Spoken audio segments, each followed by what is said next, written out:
guys, this is Kat from Being a Diver Cat, and today I just have a short little quick video for you guys about the silliest thing I think one of my students has ever done. Now this is a part of my series called Dive Stories, so if you enjoy it, please leave a like, comment down below, and check out the previous one, which is about my student panicking because of a shark. Okay, let's get into it. Now before we get started, just quickly like, subscribe, join the family if you want to kind of get more involved with picking what videos happen or getting more one-on-one advice. Head on over to Patreon, where we have a lot of behind the scenes chats and all sorts of stuff. Very cool.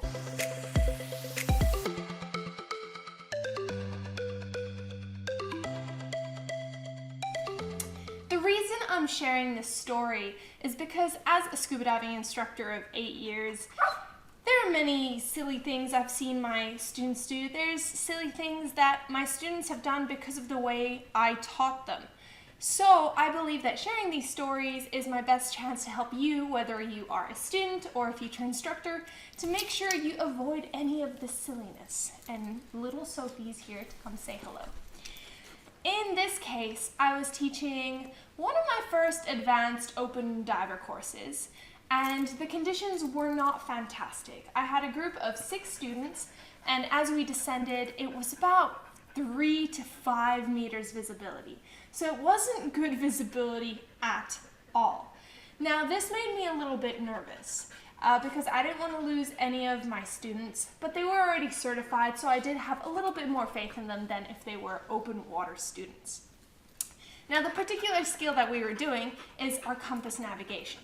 Now for any of you guys who have already done your advanced open water course, you know you need to navigate in a reciprocal line, you need to do a navigation in a square, and then I also like getting my students to do a navigation in a triangle, because why not? Math is fun. You guys may not know, but I'm also a physics graduate, so I'm a massive nerd. Anyway, oh, she didn't like that.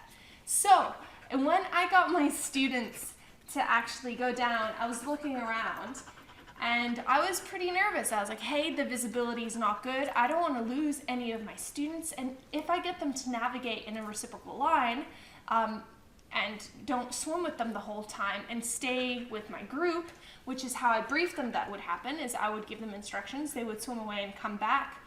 I was scared that if we did the normal 10 or 20 kick cycles there and back, that they would be out of my field of vision.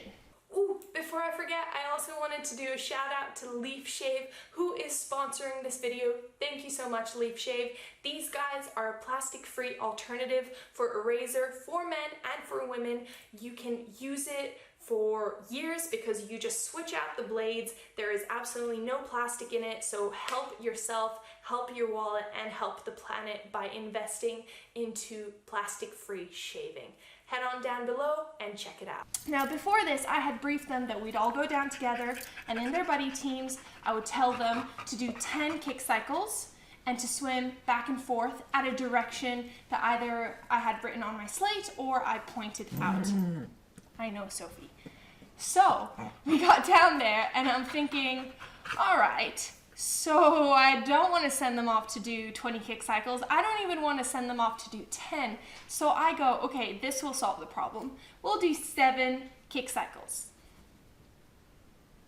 I don't know how this got lost in translation. Probably because when you ask people how much air they have, they think they use their fingers and this means 70. But basically, me trying to be ultra conservative, asking my students to only do 7 kick cycles, and somehow she understood that they're doing 70 kick cycles. And how do I know this, and how quickly do I find out? Well, as soon as they start kicking away, I'm counting their kick cycles. 3, 4, 5, 6, 7, and I'm like, oh no, 8, 9, 10, and I lose sight of them. They must be kicking, and kicking, and kicking. And they were gone. And I sat there with 3 meters viz with my other students. And I was like, well, I hope that they learned their compass skills well, because I don't know if they'll manage to find their way back. Of course, we weren't too deep. We were at about 10 to 12 meters.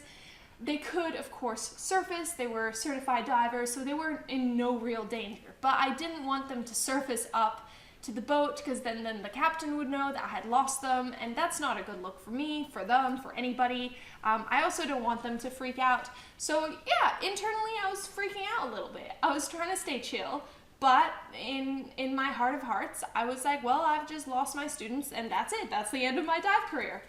And I was just so confused. I was like, why do they keep swimming? All right, sorry, the camera cut out.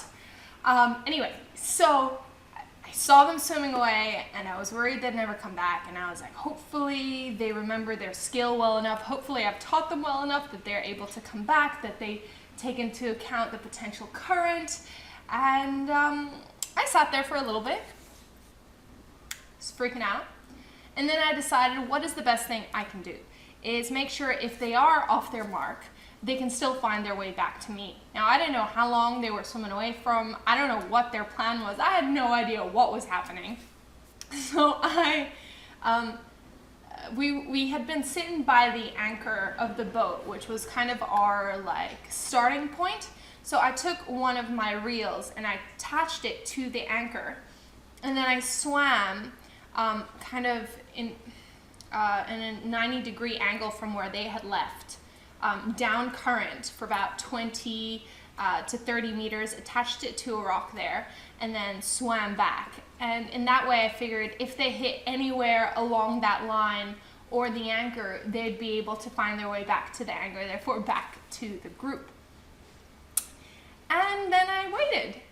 And I waited for what felt like forever, and at this point I was like, I don't know if I should go up, because we didn't brief what would happen if we got separated, because again, 10 kick cycles, you stay within the line of sight, right? So this is my fault as an instructor. I should have briefed us for like the eventualities of what could have happened, and I should have explained it better, and I should have said, you know, really just stuck to the 10 kick cycles that I had briefed them with. Anyway, eventually they came back. They came back. They came back. They made it back to the correct spot. They were actually pretty spot on with their navigation. So props to me for teaching them correctly to do that. And to this day, that is probably one of the silliest things I think my student has ever done, and the silliest mistakes I've ever done by not properly explaining the plan. Now, afterwards, I actually am still good friends with one of the two girls who did this, and she explained to me that she was in charge of keeping the direction and her friend was counting. And that her friend just kept swimming, and she kept counting, and that she thought instead of 7, that I meant 70. So she was planning to do 70. And my friend, after about 30 or 40, went, maybe it's a bit long. And she got her friend to turn around and swim back. So, you know, they thought I was the crazy one for telling them to go 70 kick cycles, when in reality, I asked them to go 7. So yeah, miscommunications can happen underwater, and the whole situation could have potentially been dangerous, but luckily they were certified, and they knew their navigation well, so they managed to make it back. Didn't even need the extra rope that I put out. So yeah, that was my silly story. I hope you guys enjoyed this, learned something new from it. Let me know, what is the silliest thing you've ever done on a dive course or seen someone do? I have loads more about decompression illness and things like that. Sorry, not decompression illness, about nitrogen narcosis and things like that. So let me know if that's something you'd like to see. Otherwise, make sure to join the family. Ocean Pancake, listen to the podcast, join the Patreon, help me continue doing the work I'm doing.